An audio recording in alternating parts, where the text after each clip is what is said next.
என்ன வேணும்? சாப்பாடு வேணுமா உங்களுக்கு? இன்னைக்கு நான் சாப்பாடு உங்களுக்கு கொடுக்க மாட்டேன். சேட்டை பண்ணுறீங்கல்ல, ஓவர் சேட்டை. உங்கள் யாருக்கும் சோறு கிடையாது. இங்கே பாருங்க, யாருக்குமே சாப்பாடு போட மாட்டேன்.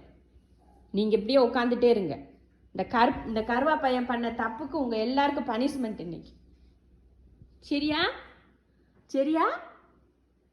அம்மா சாப்பாடு போட மாட்டேன், பரவாயில்லையா? சாப்பாடு போட மாட்டேன்னா எனக்கு என்னன்னு உட்காந்துருக்கீங்க. சிஞ்சுமா, இங்க இருமா.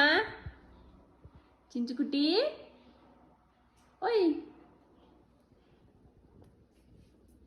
எவன் எப்படி போனா என்ன? நீ சோறு போடுவேன்னு எனக்கு தெரியுன்னு சொல்லி இங்க ஒருத்தன் வந்து உட்காந்துட்டு இருக்கியா பாரு.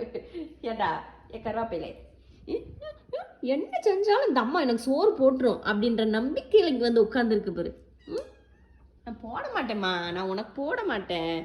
சாப்பாடுலாம் கிடையவே கிடையாதுமா. இன்னைக்கு எல்லாரும் சாப்பாடு இல்லாமல் தான் இருக்கு. புரியுதா?